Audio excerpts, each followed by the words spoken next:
Just on Lars Eller, and then I just want to ask another question. Yeah, we're excited to bring Lars into our group. I mean, another veteran with experience that's high character individual that can move around the lineup. And, we're looking to continue to build on our depth. And he was specifically, I think, going into this free agency was different than last year, where we had more areas that we were looking to address. And it was comforting going into this year, where really we were looking for one specific area that if we could improve in it, we would. And we weren't, we had our sights set on a certain individual, and it was Lars. And if not, then we would have looked at other avenues to be able to do it. But we're excited to have him. Just how did kind of today unfold, Steve? Did you kind of said going into this, you didn't want to get caught up into, you get excited about free agency, but you didn't want to get caught up in anything. Is that fair to say? Yeah, it's fair to say, because I really don't have.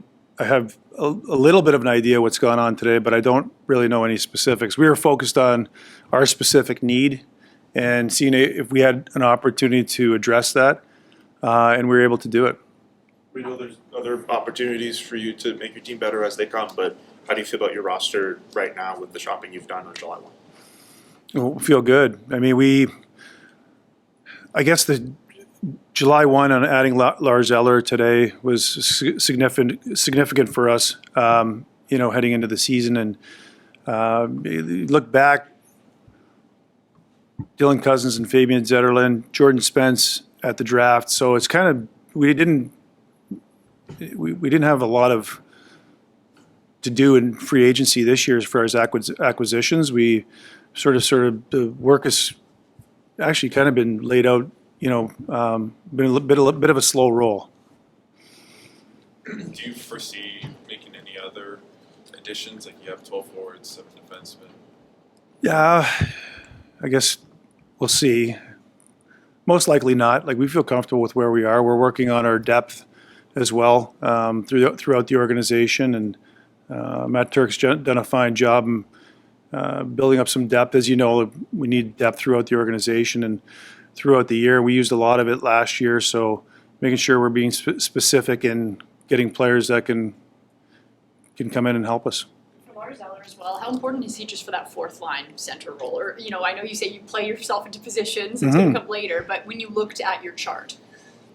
Yeah, I think that's you sort of, but that chart seems to move around quite a bit with our group, and especially with Travis. And Travis is true to his word, and if the players are playing well, he'll find more time for them. So I wouldn't specifically say that Lars is slotted into that spot, because he has some variability to his game and can play on the wing and move around, along with a lot of our players. When we look at it, I think for our coaches, for Travis in particular, he likes the ability that a lot of our players bring and can play their offsides. We have right wingers, Zetterlund, Giroux, and Perron in particular can play on either side, and I think he's excited about the adaptability of the roster.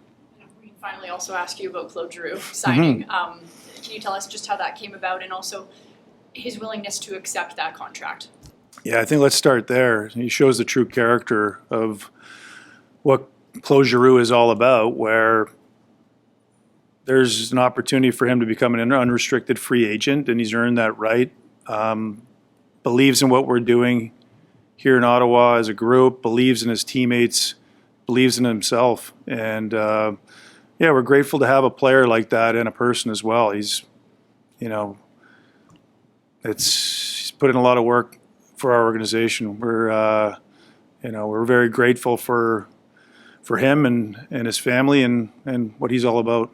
How do you feel about the salary cap space you guys have? Puckpedia says you have a little over $6 million right now. Mm-hmm. Yeah, well, not quite that much, but it took a while to get to have some flexibility. We wanted to lengthen the roster. You've heard me say that. Try and lengthen the roster and give yourself some flexibility. And cap space is important moving forward. And again, it takes time to be able to run it out the way that we have it's taken a couple of years. I know I asked you about your roster earlier, but I'll add the context of what some of the other teams in the Atlantic Division have done the last few days. Montreal swung a big trade to get Noah Dobson. Boston's made moves all day. Obviously, Florida's trying to stay Florida. In the context of looking at what other teams do you feel you've done enough with your roster to kind of keep up with some of those teams who are either trying to stay atop in the division or trying to make the playoffs? I haven't really seen what the other teams have done, and we're focused on what we're doing here, and we don't get distracted by what other teams are doing. We feel like we have a good plan in place for this group. I'm mindful of this group and their growth and their development, and I think I can't emphasize that enough. Like, they are taking hold of it. The manager's there to support it and to make sure that you can add to where you need to add. The emphasis is on this group, and they continue to. So making additions is strategic to this group. I don't think that they need so much as the support around them to continue to grow and develop together. The Giroux part, many people said he took a hometown discount to stay in Ottawa. Why weren't you maybe more willing to kind of go to where the market value was with him in contract negotiation? It was one of the most challenging starts to a negotiation for me, because you want to be fair to the player. What is that number? And I think and not to get into specifics, but as we went through the process, it became clear that we were. But again, it's up to the player, and as a manager, you want to be fair to the player, but you also want to.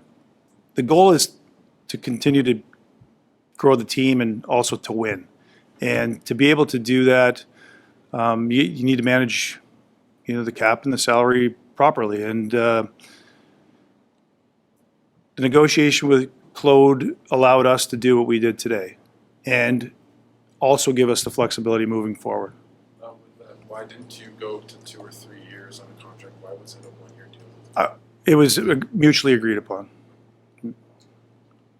Jordan Spence, what do you like about him? There's a lot to like. Young mobile defenseman, right shot, which is at a premium in our league. Can break pucks out. A competitive kid. Not the biggest player, but highly competitive. Just a talent all around. High character kid as well. Now, and we talk about where our team can continue to get better, and we talk about 5-on-5 play and trying to create some offense, and he certainly has the ability to deliver the puck to the forwards on time, be creative in the offensive zone, and mobile across the blue line. And why do you bring Nick Cousin back? Well, you see what Nick brings to the team. He's a high energy player, competitive, great teammate, tons of courage. And throughout the regular season, that's important. But as you continue to get into those tougher games at the end of the season and into playoffs, that's the type of player that you want on your team. Can you talk about your signing today, Lexell? Yeah, Ollie Lexell is a skilled forward that played games in the NHL last year, and we feel that adding that type of player to our team he's a great call-up option for us, and we hope that he's still at that age where I think he's got some room to develop, but certainly we think very highly of Ollie. What about Meriläinen? You were able to get him signed yesterday, and he's obviously ready to make the jump. Yeah, Levy, sort of expedited his development through last year. His differentiator is his mindset and how he approaches things. The moment just doesn't seem too big for him, and he's continued to grow and develop. And we're looking forward to watching that continue. Do you expect him to be the backup next season? Yes, yeah, I think, but his goaltending, as you look around the league, I think you need to build depth there. And Matt Sogard is, went through some injuries last year, but he's a heck of a prospect and a goaltender. And so we're looking forward to having that depth in the organization. Are you planning on adding another goalie to be a tandem mate for Mads in the AHL? Yes.